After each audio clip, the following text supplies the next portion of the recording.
Salam alaikum rahmatullah ta'ala wa barakatuh. Une fois de plus, infiniment merci à ceux qui prennent plaisir à venir nous écouter, ceux qui prennent plaisir à nous suivre, ceux qui nous écoutent, ceux avec qui nous partageons les informations de notre cher continent, le réservoir du monde entier. Voilà un continent qui est victime de sa richesse. Je répète, un continent victime de sa richesse. Comment on n'a pas pu comprendre ça? Comment on est passé à côté? Victime d'une bénédiction. On est en train de se poser la question, est-ce une sorte de malédiction? On a eu dans qui est considéré et qui reste à ce jour comme le sage d'Afrique. Souvent, je me pose la question si ce sont les Africains qui ont décidé de dire que Houphouët est le sage d'Afrique ou si ce sont les Blancs. Parce que Thomas Sankara nous a dit une chose. Quand le Blanc t'apprécie, quand le Blanc t'aime bien, c'est que tu lui as vendu ton pays. Est-ce que Houphouët était réellement un sage? Je ne voudrais pas porter atteinte à la dignité et à l'honorabilité d'un président qui a servi la Côte d'Ivoire. Donc, comprenez-moi bien, je suis en droit de me poser des questions. Personne ne peut m'interdire ça.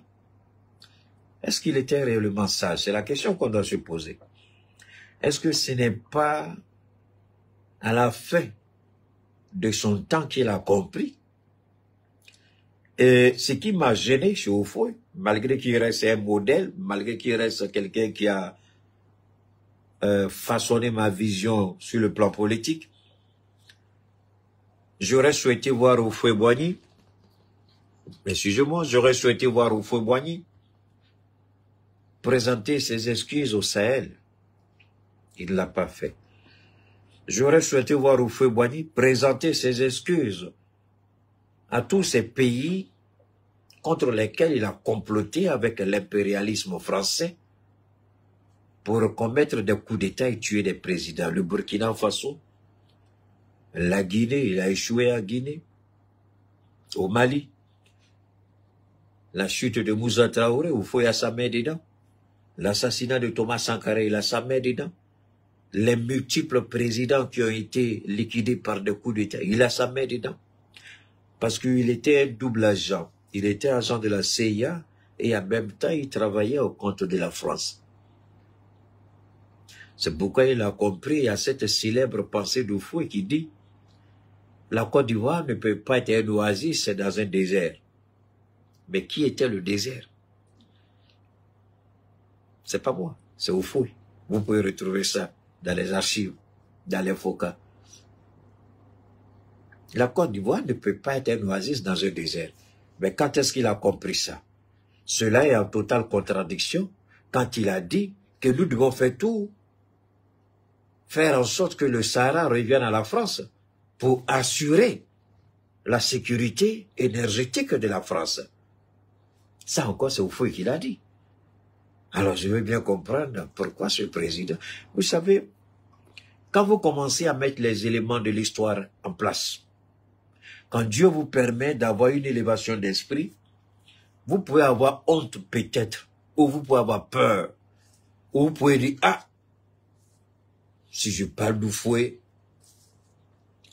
ma visibilité, je ne serai pas écouté, Houphouët, tout le monde l'a vu comme ceci. Moi, je prends le risque de dire qu'Houphouët est tort. Je m'en fous qu'on me suive, je m'en fous qu'on ne vienne plus me regarder. J'ai un compte avec Dieu, non pas avec quelqu'un. Et je suis sûr que Houphouët de Santom est en train de m'envoyer toutes les bénédictions. Mon fils, il faut parler. Parce que j'ai commis trop d'erreurs. Et tout a été caché. Il est bon d'aller interroger l'histoire, objectivement. On peut dire que Houphouët a été bon pour les Ivoiriens. Là encore, c'est une bonté relative. Mais il n'a pas été bon pour l'Afrique. Il n'a pas été bon pour l'Afrique. Et même s'il reste quelqu'un qui a façonné ma vision sur le plan politique, je ne cesserai de dire qu'Houphouët doit des excuses de son vivant, puisqu'il l'a plus fait. J'espère que sa famille politique, le PDCI, pourra un jour dire qu'Houphouët a commis des erreurs et présenter des excuses au nom d'Houphouët aux pays qui ont été victimes. Parce que Houphouët doit des excuses et le PDCI doit des excuses. Donc qu'ils arrêtent de manipuler les Ivoiriens, Houphouët a été. Arrêtez de mentir parce que les faits historiques vont commencer à faire surface. Et quand les faits historiques vont faire surface, vous les gens du PDCI, vous allez vous chercher. La honte sera votre partage. L'humiliation sera votre tasse de thé. Houphouët n'a pas été bon pour tout le monde. Il a juste un court instant où il a été un bon président. Enfin, je laisse chacun avec sa conscience, je laisse chacun avec la volonté de rechercher la vérité. Si vous voulez la vérité, vous allez la retrouver. Si vous cherchez la vérité, elle ne se cache pas. Elle est là devant vous. Moi, je n'ai rien contre Houphouët. Au contraire, j'ai servi honorablement le PDC-RDA. Sans que le PDC-RDA ne daigne faire quelque chose pour moi. Jusqu'à ce que je dise que ce parti président, après la chute de Bédié, malgré ça, les gens avaient peur, même quand Père son âme, le général Guèye était au pouvoir. Moi, je me rappelle encore que Guèye avait mis en place une unité de lutte contre le grand banditisme. Ceux qui ont liquidé Pololo et tous les gros bras abidjans qui ont disparu avec l'avènement, comment on appelait le truc de Guèye Robert, là, ceux qui sont venus, comité du salut, je crois. Comité public du salut, quelque chose, comité national du salut, CNS, quelque chose comme ça, je ne sais pas. Guèye Robert. Quand lui, il a commencé à prendre goût au pouvoir, il a oublié pourquoi il est venu. Quand les IB avaient fait le coup d'État à Bédié, et je faisais partie des rares personnes ayant servi le PDCI à l'époque, très jeune d'ailleurs, j'étais encore, si je m'abuse, j'étais encore étudiant. Je me rappelle que les officiers de cette unité-là, on était PC Crise. Merci beaucoup Olivier. Souvent, les officiers de cette unité-là, on était très liés d'une certaine manière. Ce qui fait que quand Gbagbo a gagné les élections, je ne sais pas si c'était la DST, je ne sais pas si c'était la gendarmerie, mais en tout cas, moi, je n'étais plus en Côte d'Ivoire. D'accord? Quelque temps après, moi, j'étais encore en Côte d'Ivoire après la victoire de Laurent Gbagbo. C'est juste quelques mois après, je me suis envolé pour les États-Unis, mais avant de partir, comme j'ai l'habitude de le dire, j'avais essayé d'informer un certain nombre de personnes pour dire que ça va péter. Mais je ne savais pas que c'était Sorogium qui allait mener cette rébellion. Mais je ne savais pas aussi si c'était une rébellion. C'est CNPS, merci beaucoup. CNPS. Je ne sais pas si c'était Soro, mais j'avais dit qu'il allait avoir une tentative de coup d'État en Côte d'Ivoire qui va commencer à Abidjan et puis se terminer à Bouaké. Tous ceux qui m'ont connu à cette époque, si je mens, d'ailleurs j'ai un ami que je salue toujours, Pen César. Pen César avait l'habitude de dire, ah tiens, il faut arrêter tout ça là, ça va pas. Il a commencé à parler, il dit, Pen, moi je suis parti. Comme n'a Pen César, il était comment on appelle, il était le directeur technique de la mairie d'Aniamou. Je lui avais dit, ça va péter. Il n'était pas le seul, hein. Il y avait l'ancien directeur technique, M. Boadou, je ne sais pas s'il vit toujours. Il y avait les jeunes de Schneider, certains jeunes pas et tous, ceux qui me connaissaient un peu, ceux avec qui je sortais, je leur disais ça tout le temps, mais les gens ne croyaient pas. Jusqu'à ce que c'est quand je suis parti, les gens ont compris que ce que je disais était fondé. Donc, vous voyez, ces officiers-là, j'étais beaucoup ami avec eux. Et tous les soirs, ils venaient me chercher à la maison. Quand ils viennent faire leur pause à Niamey, ils venaient me chercher. Et quand ils arrivent avec leur pick-up là, les voitures militaires, ils sont un pied qui est arrêté à... Vous voyez là, avec les armes lourdes là. Quand ils arrivent au quartier, tout le monde fuit rentre dans sa maison. Ça faisait rire à l'époque. Mon père me demandait, père à son âme, comment tu connais les gens là? J'ai dit, papa, faut laisser ça là. Alors, Houphouët, il n'a pas été bon, faut le dire. Ayons le courage de regarder l'histoire, ayons le courage d'interroger l'histoire sur ce que Houphouët a fait. Ce que nous sommes en train de réparer aujourd'hui dans le Sahel, c'est ce qu'Houphouët a sémé avec la France. C'est pourquoi j'ai posé comme prélat, pourquoi nous sommes victimes de notre richesse. L'Afrique, victime de sa richesse. L'Afrique, victime de sa bénédiction. C'est avec un cœur un peu lourd que je prends la parole aujourd'hui par rapport au Congo. Le Congo, la RDC. Le Congo Kinshasa. Le Congo de Mobutu Sese Seko, de Patrice Lumumba, de Kofi Olomide, Fally Ipupa, tout ce que vous connaissez, Papa Wemba.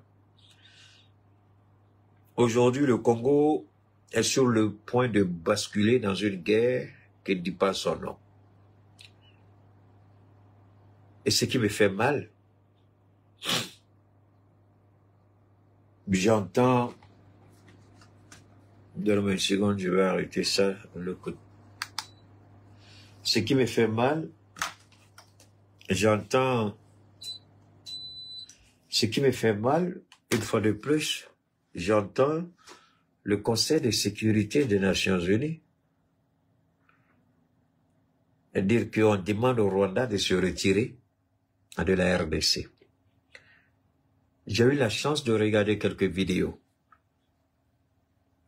Et je voyais les officiers, les soldats rwandais, ici avec le drapeau du Rwanda, qui accompagnait le M23. Parce que le M23, ils ont encerclé Goma. C'est une guerre qui se passe à côté de nous, mais on n'en parle pas. C'est une guerre qui tue des Africains. C'est vrai que j'ai été emballé par le ministre de la Justice de la RDC, qui fait un travail extraordinaire, quelqu'un que j'apprécie, le franc-parler. Et puis, je regarde le président Tshisekedi. Et la question que je me pose, c'est bien beau que la RDC boycotte des rencontres où le Rwandais est présent, boycotte quand la France, mais ça ne sauvera pas la vie des Congolais. Moi, je souhaite pour une fois que le président de la RDC décide de prendre son destin à main, comme nous l'avons fait, nous, dans le Sahel. On n'a pas demandé l'autorisation des Nations Unies. Au contraire, on a demandé aux Nations Unies de partir. Alors,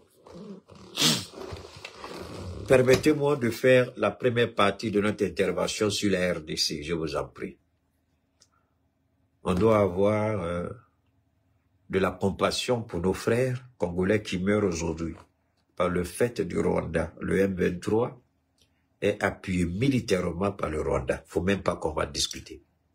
La RDC a commencé à lancer des bombes, des obus au Rwanda.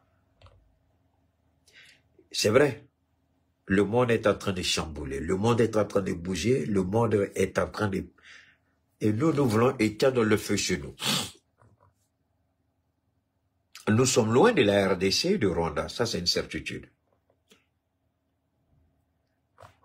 Mais si nous sommes panafricains, si nous nous disons que nous sommes panafricains, est-ce que nous devons ignorer ce qui se passe aujourd'hui dans la RDC? C'est vrai. Il fut un moment où j'ai dit, j'ai pas envie de mettre ma bouche dans cette histoire de la RDC parce que le président, le costume qu'il porte, parce que vous savez, les Congolais, là, ils aiment dire qu'ils sont sapeurs. On va laisser ça. Quand je vois ça développer ça, on risque d'oublier. Bon, quand je regarde le costume du président, Je le regarde, je dis, bon, c'est un bébé. C'est un bébé gâté. Il n'a pas connu la guerre, il n'a pas connu les difficultés. Donc, ce qui fait qu'il a de la, je veux dire, il a de la peine, il ne comprend pas ce que c'est que la pauvreté. Attendez. Qu'est-ce qu'il dit? Il est né, je crois, et il a vécu avec son père, qui a passé toute sa vie à être opposant. Son père était plus ou moins quelqu'un qui était riche, si je ne me trompe pas. Il a été le premier ministre de ce que vous avez appelé la transition, l'ère de la démocratie. Hein. Son père, n'est-ce pas, a été premier ministre. Et un jour, il arrive, il veut ouvrir il arrive à la primature. Mobutu a envoyé les soldats barricader la primature. Ils ont mis les chaînes partout, ils ont fermé la porte. Il arrive, les employés sont dehors, lui ne peut pas entrer. Ce jour-là, son mandat a pris fin. Parce qu'il n'avait pas compris qu'il était manipulé d'une certaine manière par l'Occident, l'impérialisme. Même l'impérialisme avait un jeu bien savamment, diaboliquement, sataniquement bien préparé. Le génocide rwandais.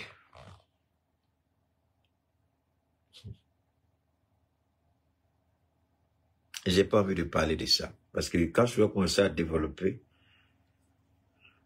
vous allez me dire, c'est pas vrai. Toi, mais il faut que je parle légèrement.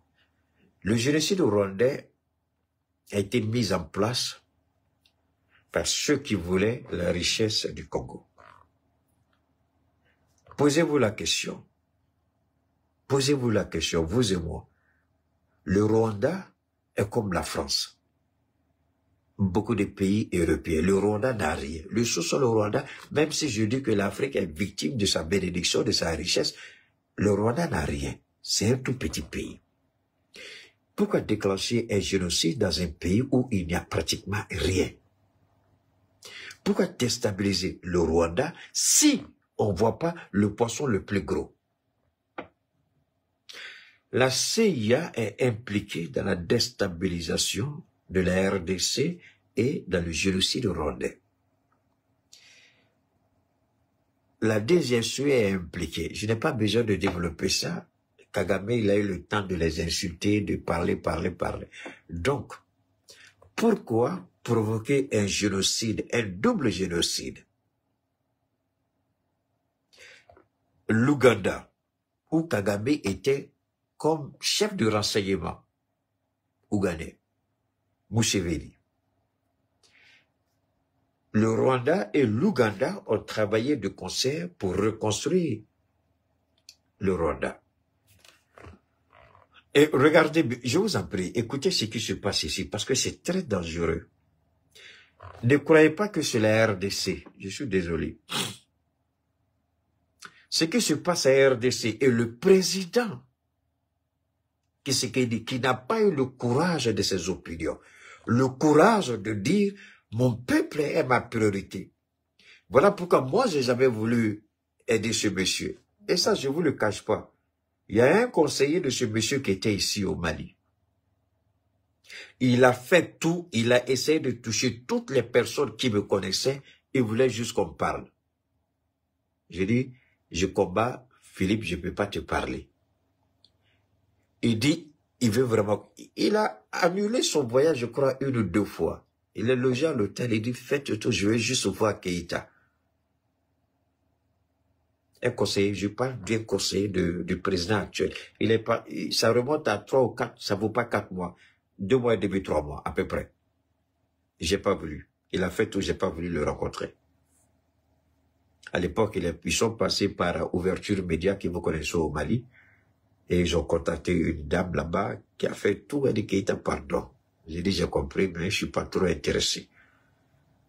C'est pas que je n'aime pas le Congo, mais je n'aime pas la lâcheté du président congolais.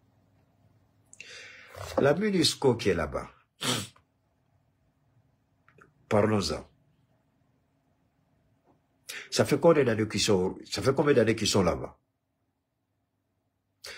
Depuis l'arrivée de Kabila, Laurent Désiré Kabila, avant que son fils adoptif ne soit président, Laurent Désiré Kabila, qui a traité avec la CIA et les Américains.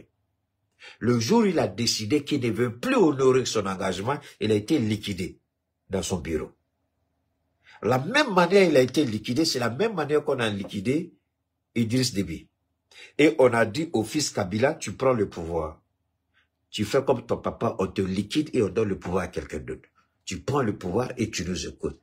Voilà pourquoi le fils Kabila est venu au pouvoir. Et c'est comme ça que le fils Déby est venu au pouvoir. Mais la chance du fils Déby, quand il va rompre avec la France, automatiquement, il a un soutien de poids, l'AES.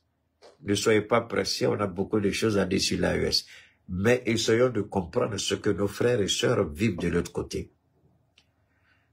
Désiré est celui qui a tout mélangé. Il a cru qu'il allait les utiliser et puis ensuite les jeter. C'est là qu'ils l'ont liquidé dans son bureau.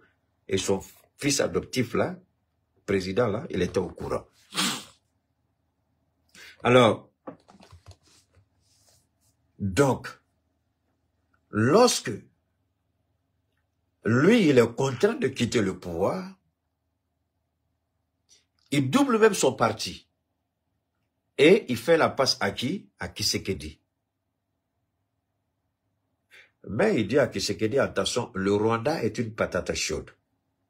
J'ai fait mon pouvoir, j'ai laissé le Rwanda. Vous savez, les politiciens, ils sont très forts. Quand ils crient, whoop, la population, oui, le président. Et puis après, il se met en bas. Quand Paul Kagame prend son téléphone, il dit petit, il dit, hey, doyen Kagame, il faut laisser ça. Si j'écris pas haut, ce sera trop flagrant. C'est comme ça, le petit Kabila, il a soufflé le chaud et le froid entre le Rwanda et la RDC, jusqu'à ce qu'il quitte son pouvoir et puis aller s'asseoir dans son ranch et bénéficier des milliards et des milliards de dollars qu'il a pu mettre un peu de côté. Depuis, on dit bien mal acquis. Est-ce que vous entendez le nom de Kabila dedans? Le fils Kabila. Est-ce qu'il y a quelqu'un qui a pillé le Zaïre, enfin, le Congo, après Mobutu, plus que ce gars-là? Mais il est tellement fort, il a fait disparaître son argent un peu partout, et puis il est assis dans son petit coin. Alors, Paul Kagame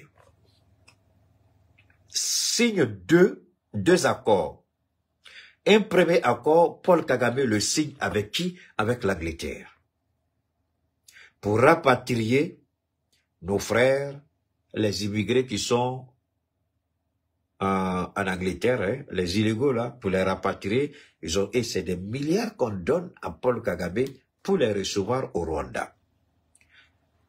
Quand ils avaient signé le deal, il y a eu des procédures judiciaires jusqu'à ce que les gens utilisent toutes les voies de recours et finalement, l'autorisation a été accordée au gouvernement britannique de rapatrier les illégaux de la Grande-Bretagne au Rwanda.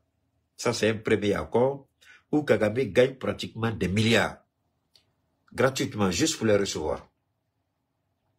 C'est un accord, c'est un arrangement, c'est la même chose que l'Union européenne a signé avec Erdogan par rapport à la frontière de la Turquie, Turquie-Syrie.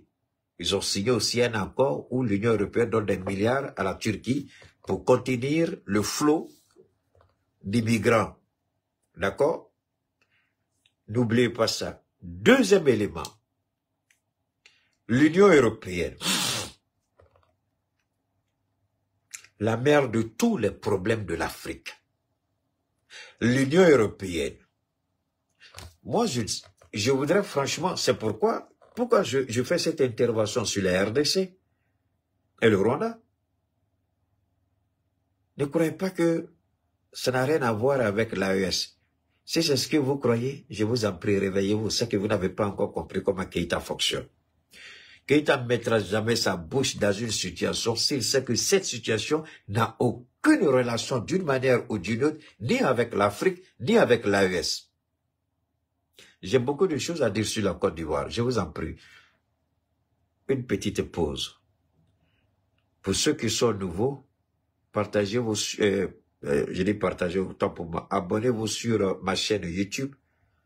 Keita Cheikh Oumar, sur ma page Facebook, Cheikh Oumar Keita, sur mon compte Twitter, TikTok, Instagram, Keita Cheikh Oumar. TikTok, abonnez-vous sur ma page, YouTube, Facebook, abonnez-vous. Surtout sur YouTube, je vous en prie. Allez vite parce que je voudrais rapidement montrer les 50 000 abonnés. On n'est pas loin des 40 000, mais faites tout pour qu'on atteigne rapidement les 50 000 parce que l'objectif YouTube, c'est 100 000 abonnés avant la fin de l'année. On peut le faire. Nous sommes en début d'année, donc abonnez-vous, je vous en prie, sur ma chaîne YouTube. Cette histoire de la RDC, si vous ne comprenez pas, il vous sera difficile de comprendre la prise de responsabilité de nos présidents au sein de l'AES.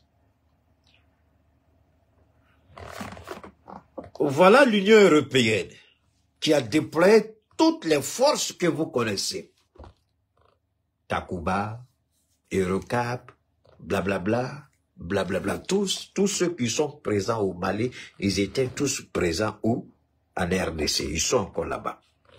Et la RDC est le premier pays à avoir demandé le départ de la présence des Nations Unies. Nous avons fait notre demande après la RDC. Alors, mais comment nous sommes arrivés à faire partir la MINUSMA et la RDC, jusqu'à la date d'aujourd'hui, est incapable de faire partir la MONUSCO? Alors, cette réalité, mes frères et sœurs du Congo, je pense que Philippe, je ne sais pas si c'est son nom, c'est son papa qui est Étienne Tshisekedi, lui, il est Philippe, c'est ça, non? Philippe, mon frère Philippe, la question que je me pose, est-ce que tu aimes ton pays réellement? Si tu n'es plus en mesure de diriger la RDC, pourquoi tu ne donnes pas le pays au ministre de la Justice, là, le ministre d'État?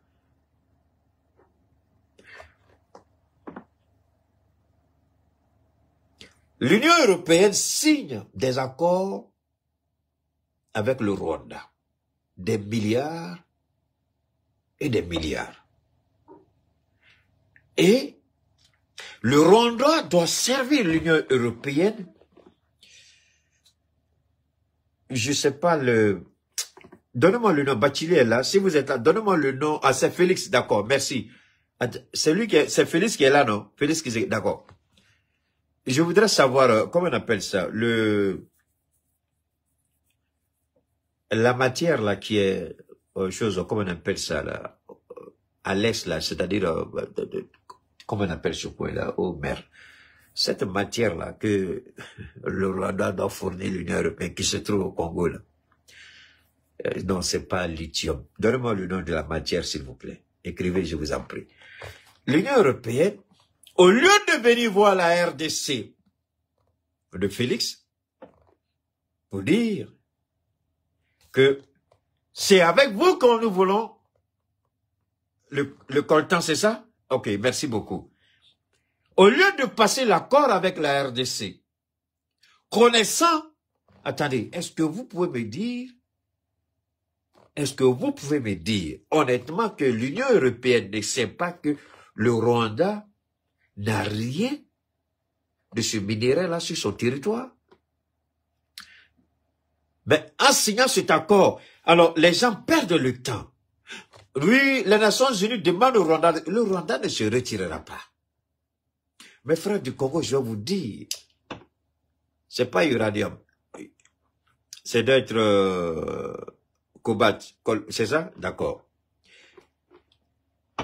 Le Rwanda ne se retirera pas. La seule façon pour le Rwanda de se retirer, c'est d'écraser tous les mercenaires du M23. Tous les soldats rwandais qui sont sur le territoire congolais, c'est de les écraser sans exception jusqu'à la frontière. C'est la seule façon où Paul Kagame va respecter. Parce que Paul Kagame, pour que l'Union européenne décide de signer cet accord avec Paul Kagame, c'est que l'Union européenne a certainement fait l'évaluation de la force militaire de la RDC à Kagame. Vous croyez que Kagame va oser attaquer la RDC s'il n'a pas une idée de la force en présence, c'est-à-dire il ne connaît pas la capacité militaire de la RDC? Parce que Paul Kagame connaît la capacité militaire de la RDC. Il sait qu'il a plus de moyens, plus de matériel, plus de logiciels pour frapper la RDC. Et il sait que la RDC ne peut pas faire le poids devant son armée. Malgré que le Rwanda soit un petit pays, Kagame le sait. C'est la raison pour laquelle, sinon, alors pourquoi, si ce n'est pas pour créer la guerre, déstabiliser le Congo, pourquoi l'Union européenne signe de tels accords? Et personne ne l'a dénoncé. Ni l'Union africaine, ni cette organisation moribonde, inutile de l'Afrique centrale, telle que la CEDEAO. Alors, voilà le vrai problème des Africains. Nos organisations, qui sont supposées défendre nos intérêts, sont financées par ceux-là même qui nous volent et qui nous pillent. Comment ces organisations-là peuvent défendre les intérêts de nos États? Si la RDC ne comprend pas, si la RDC décide de rester, j'ai appris, c'est aujourd'hui que j'ai appris, hein, dans 20 secondes, après je vais mettre, c'est aujourd'hui que j'ai appris que l'organisation de l'Afrique centrale, je ne sais pas, ils ont décidé, ils ont déjà envoyé des soldats, je crois pour soutenir, ils ont envoyé des soldats, ils ont envoyé des soldats pour soutenir la RDC. Est-ce que la RDC ne peut pas réfléchir?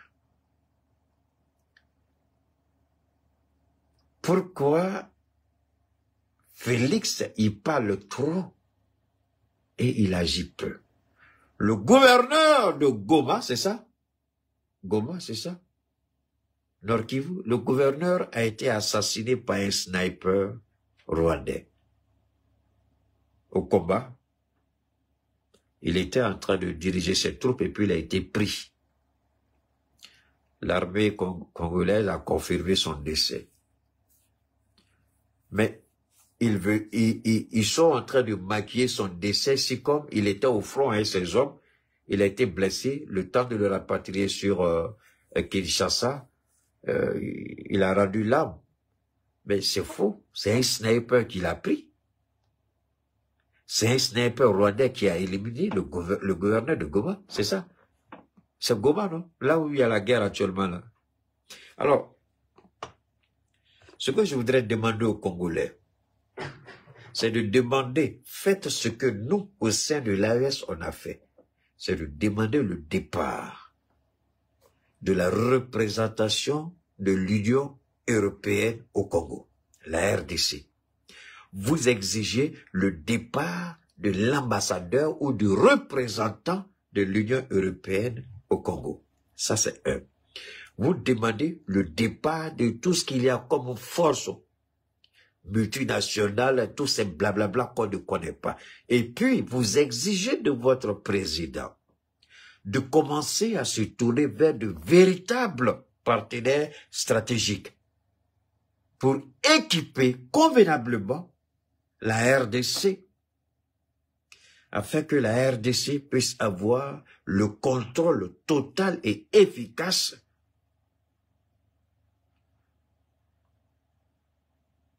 sinon, c'est fini.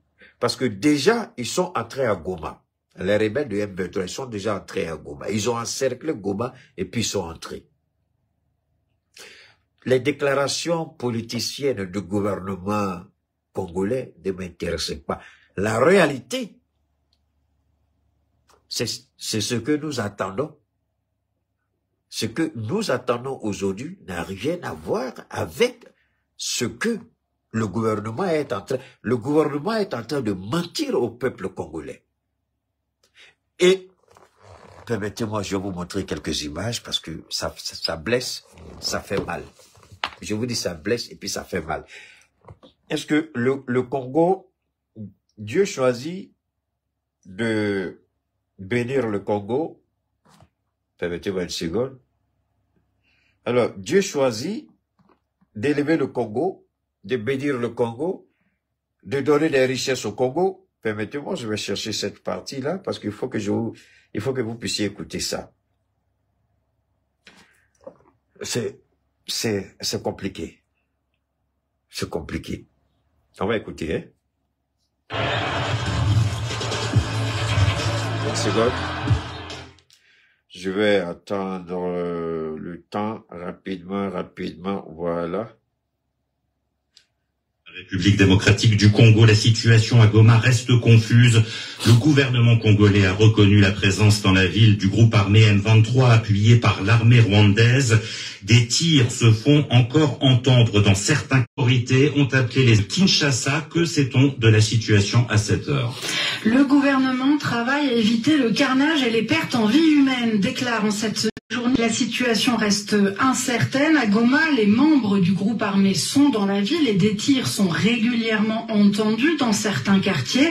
Tirs, par exemple, signalés vers l'hôpital de Ndosho, hôpital déjà saturé de blessés depuis plusieurs jours. Le dernier bilan pour les journées de dimanche et lundi font état de 8 morts et 180 blessés, détaille une source sanitaire.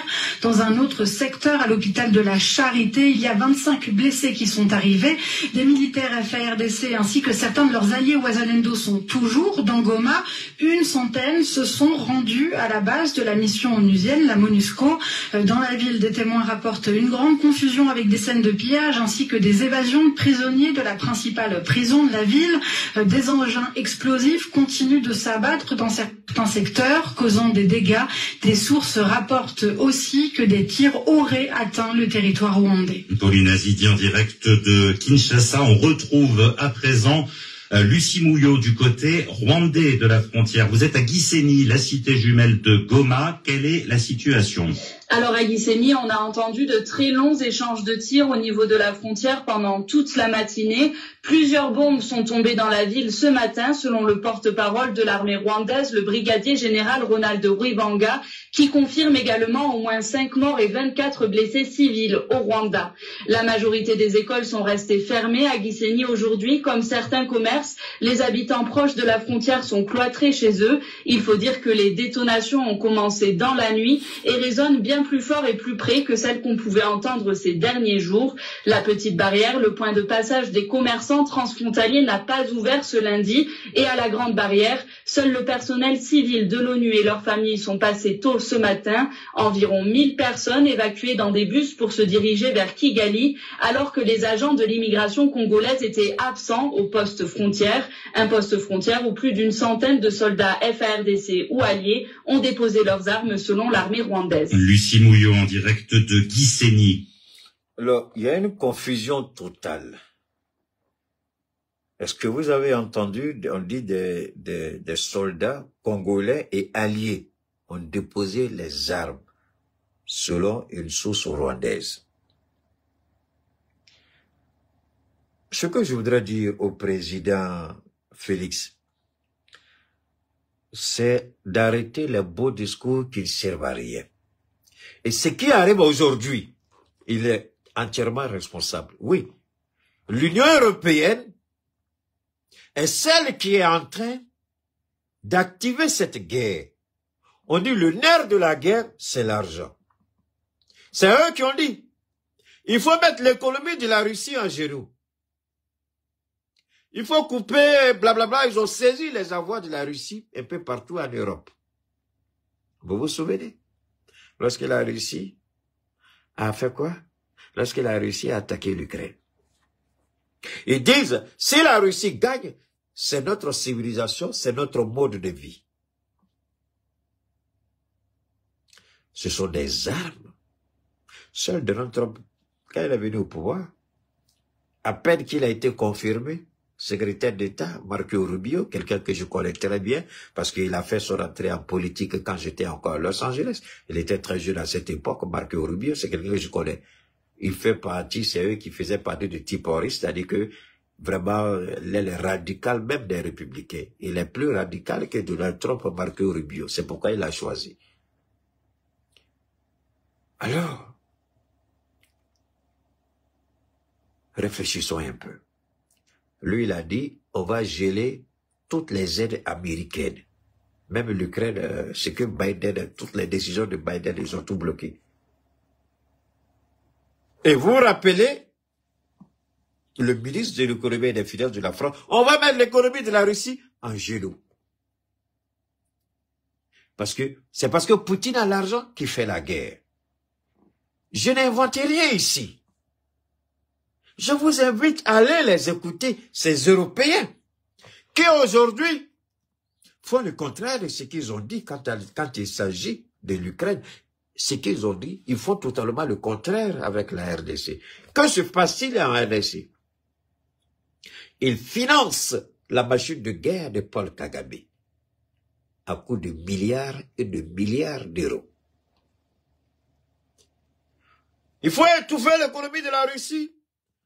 Il faut donner l'argent à Kagame pour qu'il vole ce qui n'est pas à lui pour nous vendre. Donc l'Union européenne est devenue receleur.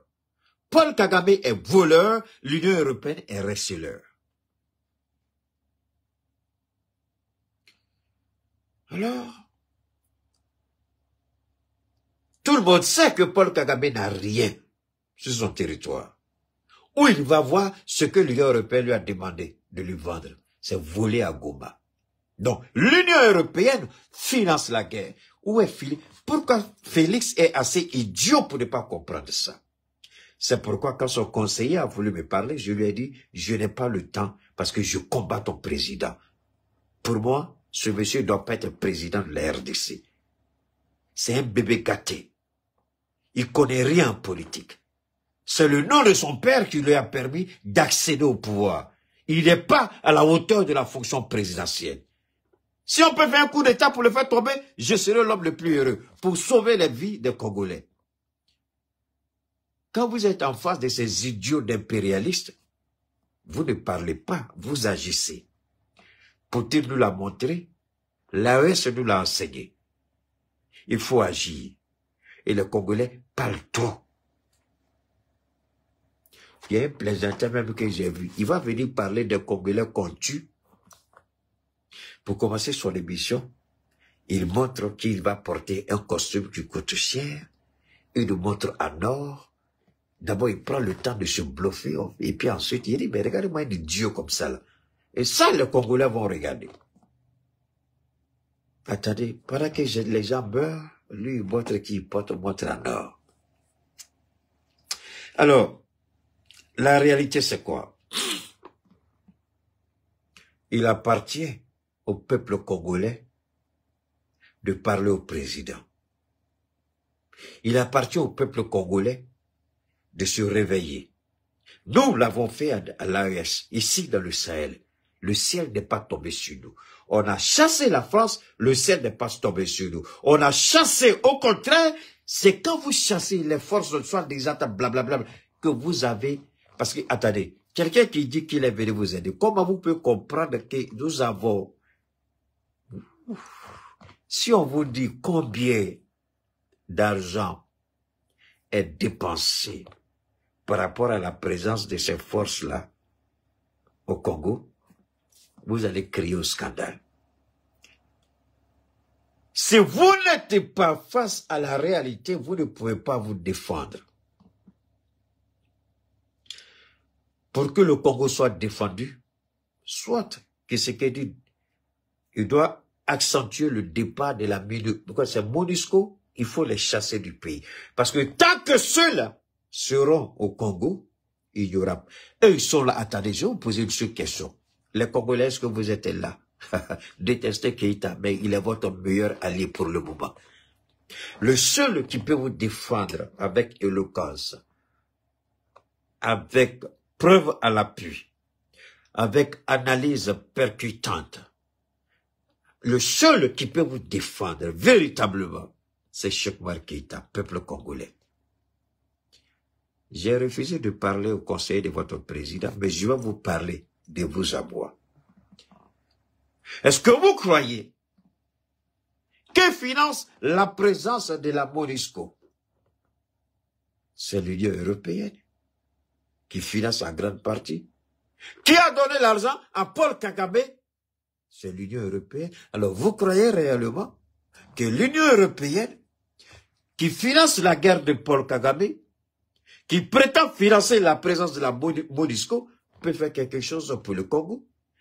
Est-ce que votre président, là, dans sa tête, là, ça marche pas? Est-ce que ça, c'est compliqué à comprendre que la même Union européenne qui a fait signer à Kagame des milliards pour lui finir quelque chose qu'il n'a pas, mais qui se trouve au Congo.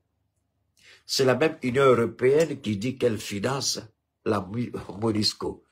Comment vous croyez que cette guerre va finir? Congolais, est-ce qu'on vous a déjà dit ça? Seul le baobab de Dieu peut vous dire avec honnêteté et franchise ça. Je ne parle pas toujours pour les autres parce que je me bats pour nous-mêmes. Mais j'ai pris le temps pour vous parler.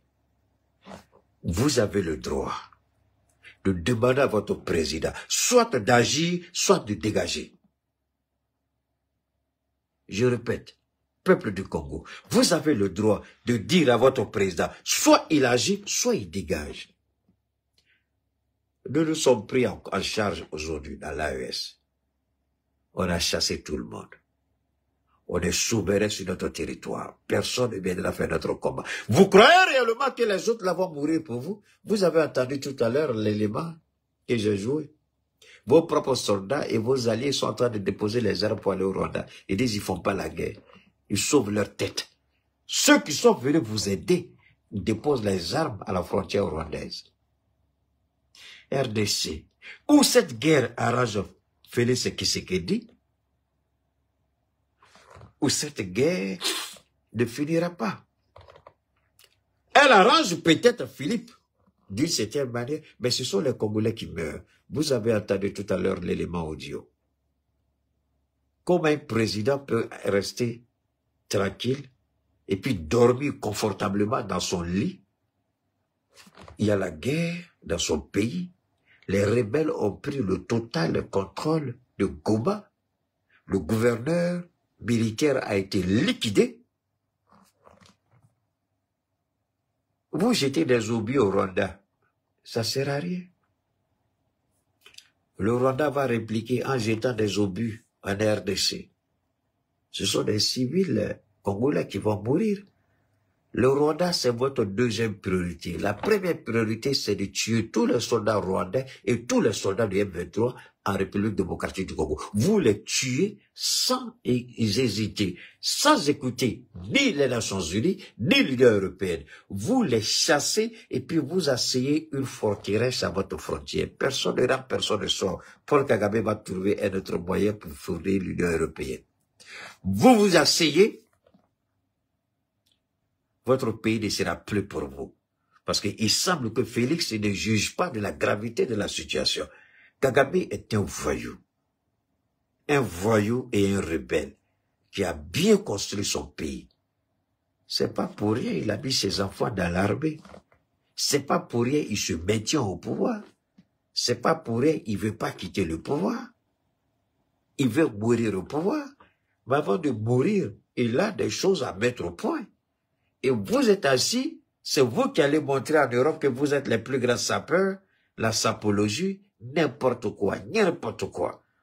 Pendant que vos frères et sœurs sont en train de mourir à Goma, c'est sapologie, idiot et inconscient que vous êtes. Réveillez-vous.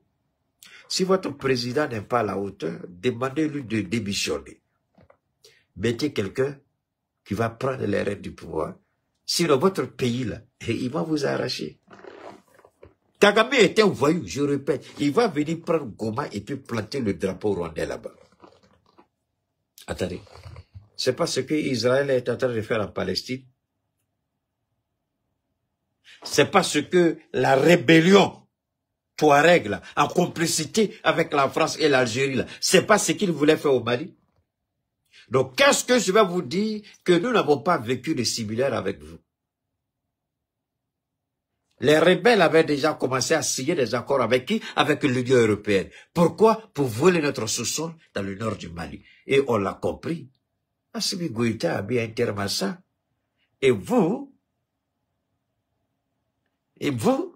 Congolais, vous vous asseyez Donne-moi une seconde. Vous vous asseyez. La même Union européenne, en complicité avec les rebelles maliens, les terroristes appelés rebelles, en complicité avec la France. Et d'ailleurs, qui recevait ces rebelles terroristes en Europe?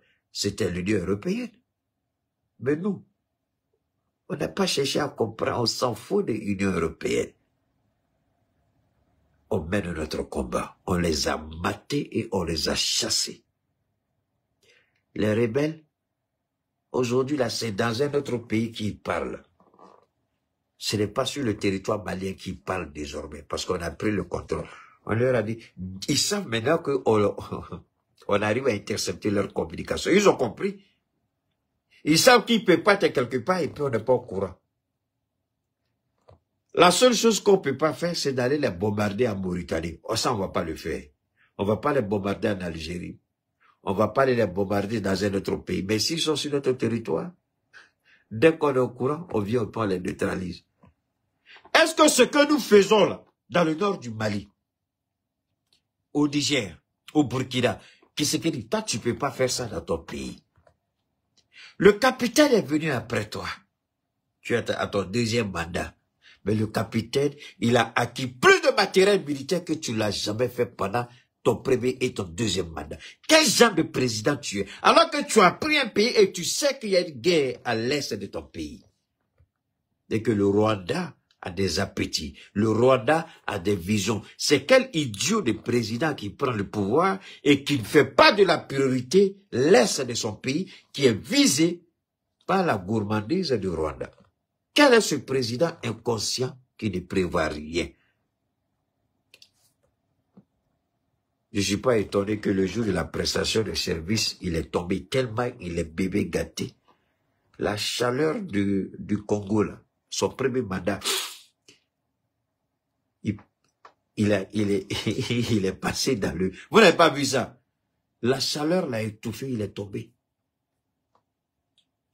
Ah, je ne mens pas, hein? Allez-y, regardez son premier mandat, le jour de la prestation de service. Il est tombé. Il est tombé. En pleine séance de prestation de service au stade, il est tombé.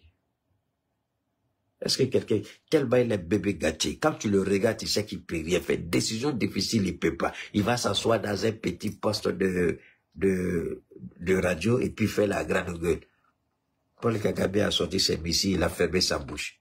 Congolais, c'est parce que je vous aime.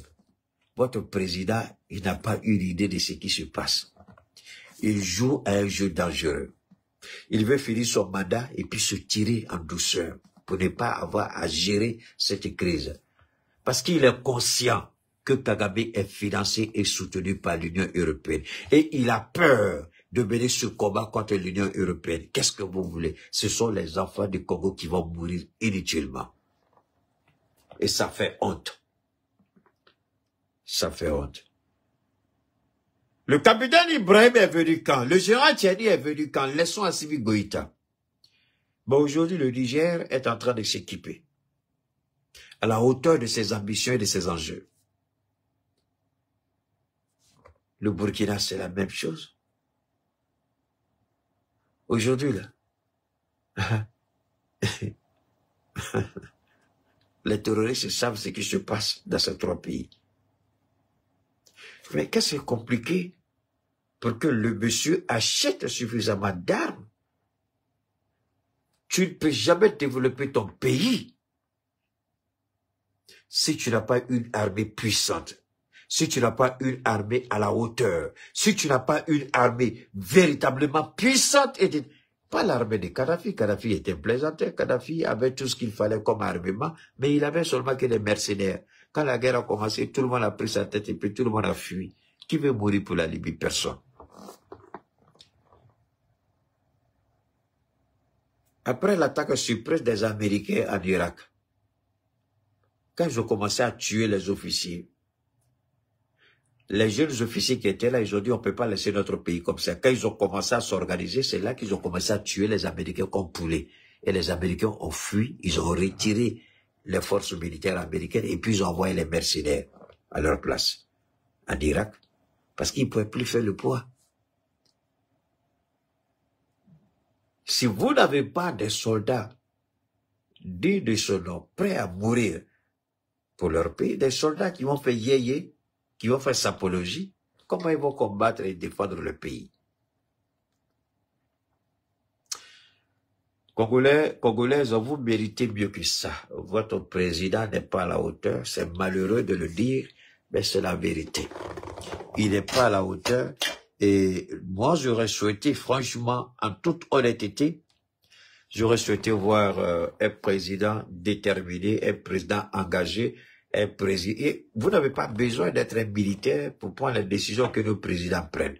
Alors, s'il faut prendre des décisions comme nos présidents le prennent, alors, il faut que tous les pays africains, en tout cas, qui veulent s'émanciper, il faut que vous ayez des présidents militaires. On va revenir à l'AES, c'était ma contribution pour le Congo et interpeller nos frères et sœurs de la RDC. Il est temps, il faut qu'ils parlent à leur président. Ils ne peuvent pas laisser leur pays entre les mains du voyou Paul Kagame, le voleur Paul Kagame, le pilleur Paul Kagame, qui est soutenu, financé, encouragé par l'Union européenne. Et aujourd'hui, les pays africains devraient faire bloc pour rejeter l'attitude misérable de l'Union européenne. Mais vous croyez que les Africains vont accepter de tourner le dos à l'Union européenne quand c'est l'Union européenne qui finance le budget de la CEDEAO, quand c'est l'Union européenne qui complète le budget de l'Union africaine? Vous croyez que les Africains peuvent, vous pouvez parler du mal de l'Union européenne? C'est pourquoi, quand vous n'avez pas de dignité, quand vous n'avez pas d'honneur, ni de moralité, vous ne pouvez pas vous plaindre. Mais l'AES peut dire ce qu'elle pense de l'Union européenne.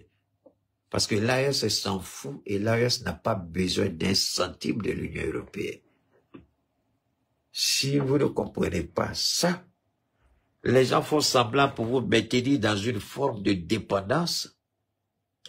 Alors, j'ai ri un peu avec, regardez, je reviens, hein.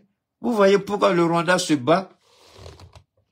J'ai tellement d'éléments sur ça, mais on va faire ça une prochaine fois. J'ai pas trop envie de perdre mon temps ici. Oh là là là là, c'est pas vrai. Quand vous regardez les images de Goma, ça fait mal. Je vous jure que ça fait mal et ça choque. Alors, que se passe-t-il au niveau de l'AES? Au niveau de l'AES, que se passe-t-il? Il y a un sérieux problème qui se passe au niveau de l'AES. Nous avons officialisé, et ce que j'avais souhaité, je peux dire que je suis un homme heureux. Le baobab de Dieu est un homme heureux, un homme rempli, un homme content, un homme comblé.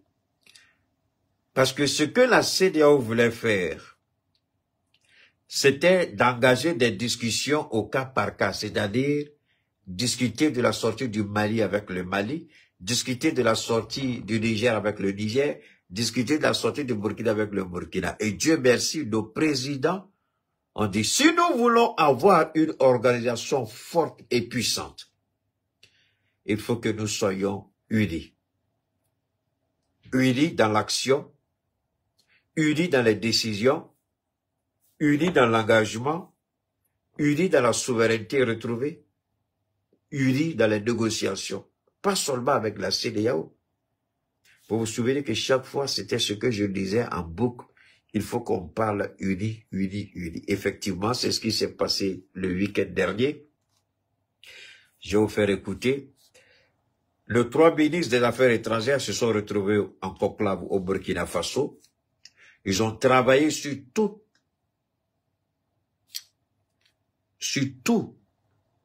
et je dis bien sur tout, toutes les formes, tous les mécanismes, toutes les articulations de notre sortie. Donc, il ne serait pas question pour la CEDEAO de dire que nous allons discuter au cas par cas. Ça ne se passera pas comme ça. Si tel est le cas, il n'y aura pas de discussion.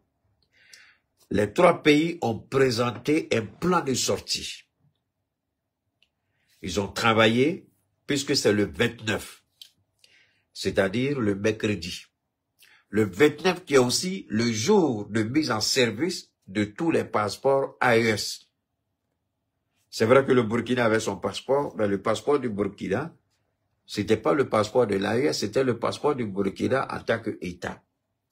Donc c'est vu la qualité du passeport burkinabé, vu la sécurité de ce passeport, les trois pays ont décidé d'adopter le passeport burkinabé. Ce qui a facilité rapidement, il fallait tout simplement, je dis que les logiciels existent déjà.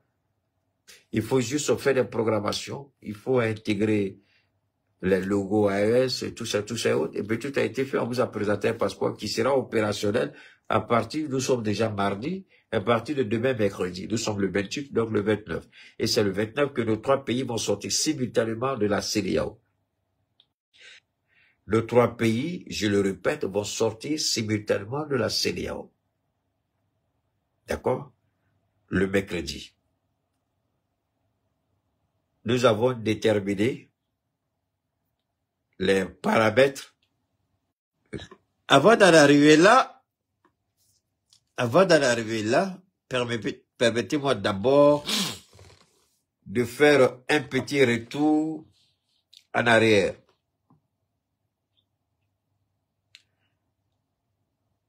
La situation de l'AES, merci beaucoup Abdou Togo, la situation de l'AES a créé quelque chose que mon petit frère Chris Yapi n'a pas vu. Les gens de Facebook, là, je sais qu'ils sont contre Keïta. D'abord, ils ont essayé de me faire croire qu'ils veulent fermer ma chaîne Facebook. Je vous ai démontré par A plus B que c'était un mensonge, on est là. Et à défaut de cela, chaque fois, ils vont signaler. Mais il vous appartient. Même si vous appréciez ce que je fais, quand vous entrez dans Facebook, chacun doit envoyer au moins 1 million de cœurs. Pouce bleu, cœur, pouce bleu, cœur. Et puis partagez au maximum. Et abonnez-vous. Ce serait la seule façon pour dire à ces idiots-là qu'ils ont échoué. Et déjà au niveau de YouTube, je vais vous dire que je suis un homme comblé au niveau de YouTube et de TikTok. Ce que mes performances sur YouTube et TikTok, je les réalise même pas sur Facebook. Alors que je suis sur Facebook, ça fait un bout de temps. Alors, n'oubliez pas, je le dis, de vous abonner sur toutes mes chaînes. C'est la seule façon d'être avec Keïta. D'accord? De ne rien rater.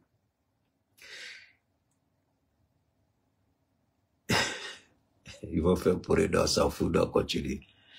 Alors donc, Alassane Ouattara, je répète, Alassane Ouattara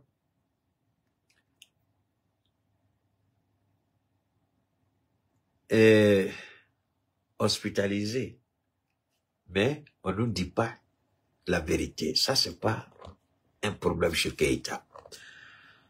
Ouattara est dans une situation, dans des conditions de santé assez délicates. Et ce qui est curieux, il y a un malheur qui est en train de frapper Alassane Ouattara qui passe sous le nez des Ivoiriens. Le malheur, oui. L'argent ne fait pas le bonheur. En 14 ans de pouvoir, chaque fois qu'il a accédé au pouvoir en Côte d'Ivoire, il y a eu des morts. La seule fois où il n'y a pas eu de morts, c'est quand Bédié a décidé qu'au PDC, il n'y aura pas de candidat qui le repose en paix. C'était en 2015. Croyant que Ouattara était un homme de parole. Et le PDC dit, nous, on ne va pas aller aux élections, on va laisser Ouattara faire son deuxième mandat. En 2020, il dit qu'il n'y a jamais d'accord entre lui et Bédié. Alors qu'il y avait un accord entre lui et Bédié et Soro était témoin. Il y a eu un accord entre lui et Soro aussi. Et il y a un imam là, qui est l'imam, le premier président du COSIM qui est décédé là, par rapport au Covid, pendant le Covid, pardon. Et je me rappelle, à cette époque-là, je disais toujours à l'imam, je dis, hey, tu vas mourir bientôt sans savoir qu'effectivement il allait mourir. Je dis, si tu meurs, que tu ne dis pas la vérité. Faut pas dire que je suis imam. Dieu t'attend dans ta tombe. Parce que tu es témoin de quelque chose et Ouattara a tué. Et toi, tu as peur de Ouattara alors que tu oublies que tu es immortel. Je suis resté dans ça, pape, le gars il est mort. Je dis voilà ce que je craignais. Maintenant tu es mort là, tu es face à ton créateur, tu vas lui dire quoi là-bas? Parce que Ouattara dit qu'il n'y a jamais eu d'accord. Alors que nous savons que toi, tu étais témoin entre lui et Soro. Et je vais vous expliquer un peu. Bon, quand le monsieur est mort, ses disciples ont commencé à se plaindre que c'est parce que Ouattara l'a envoyé en mission et c'est lors d'une de ses missions qu'il a contacté le Covid-19. Merci. Et qu'ils ont demandé à Ouattara de permettre à l'imam d'aller se soigner au Maroc. Ouattara a refusé.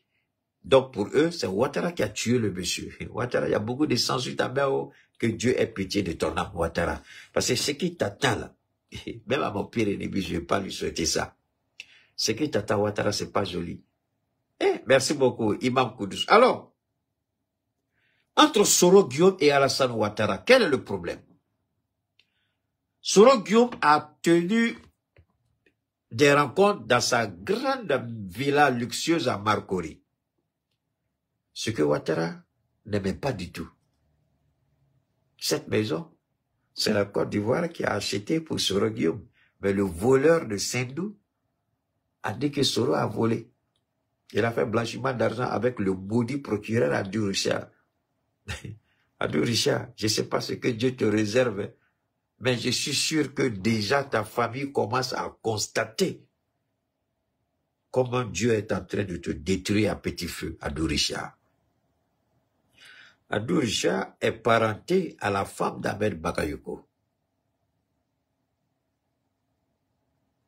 Le premier procureur de la République. Quand Ouattara prenait pouvoir, ce n'était pas Abdou Richard. Merci Abaka Fofana. C'était pas Abdou Richard.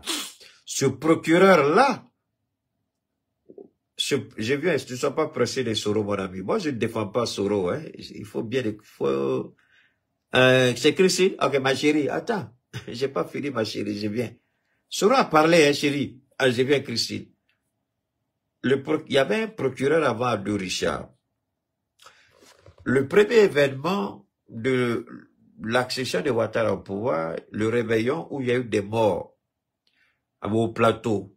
Il y a eu une bousculade, les gens sont tombés dans un trou, il y avait un chantier là, un immeuble en construction. Et l'entreprise appartenait, l'entreprise qui était sur le chantier, c'est pour le fils de Dominique. Le fils ou le frère de Dominique Ouattara, quelque chose comme ça. Et quand les enquêtes ont commencé à pointer du doigt la responsabilité de l'entreprise, et quand le procureur a eu l'audace et le courage de dire que nous avons conclu nos investigations et très bientôt nous allons interpeller l'entreprise, c'était la chose à ne pas commettre. Le lendemain, il a été chassé. Il a été chassé et radié de la fonction publique. C'est dans ça que Ahmed Bakayoko a proposé le parent de sa femme. Abdou Richard est parenté à Yolande Bakayoko. Donc, Abdou Richard, c'est Ahmed Bakayoko qui l'a amené. Il fallait couvrir le fils ou le frère de Dominique. Alors, maintenant, maintenant revenons un peu à l'affaire Soro Guillaume. Soro Guillaume a dit quelque chose qu'il n'aurait jamais dû dire. Il a dit, j'ai dit à Ouattara, ceux qui le suivent dans son affaire des RHDP là, c'est pas ça. Parce que le jour où ça va péter, c'est eux qui vont venir dire, on a donné comme ça, on n'a pas la Ouattara n'a pas venu écouter. Donc, l'expression, le jour où ça va péter pour Ouattara, Soro n'aurait jamais dû dire ça. Ça, c'est une expression que beaucoup, pendant des années, on est tous passés à côté. Et c'est sur cette expression que Ouattara a fondé la cabale contre Soro. Le jour où ça va péter.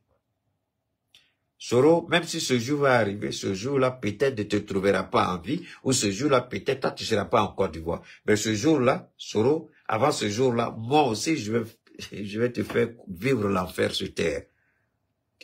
C'est parce que Soro, il a répété ça à plusieurs reprises. Il dit, Ouattara, ton affaire des RHDP, là, je crois pas. Même ceux qui sont avec toi, là, ils sont dans le faux parce que je les connais. Le fait que Soro ait dit que ces gens-là venaient dans mon bureau à la primature. Ceux qui sont aujourd'hui, il dit, ils venaient dans mon bureau à la primature. Voilà là où Soro a péché. Et là où Ouattara a décidé de le détruire. Et mais la malédiction de Ouattara, ce n'est pas par rapport à Soro.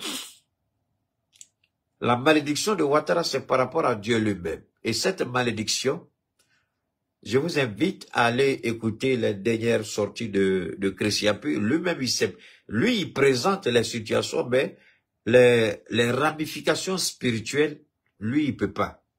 Il les connaît pas, hein. Lui, il fait les enquêtes. C'est ce que je dis toujours. Christian Puy fait tes enquêtes et puis laisse-nous décortiquer. Aujourd'hui, Alassane Ouattara est gravement malade. Si vous avez autant d'argent que Ouattara, moi, c'est compliqué que vous ayez, enfin, que chaque fois, vous devez aller aux soins intensifs à Paris. Mais attendez, vous avez promis des hôpitaux aux Ivoiriens. Et je vois les maudits là, les jeunes du là, idiots là, qui comprennent rien, les petits drogués qui passent leur temps à aller boire les thés, ils se contentent des miettes qu'ils gagnent dans les, comment on appelle ça, dans les gares là, en tant que syndicalistes. Et puis leur vie là, ça s'arrête là, c'est bon. Pour eux, c'est Ouattara. Mais vous êtes bête. Vous êtes vraiment bête. Vous êtes idiot. Voilà un président qui a construit un seul hôpital en 14 ans. L'hôpital de Bégerville, mère-enfant. D'ailleurs, où il a volé l'argent de l'État.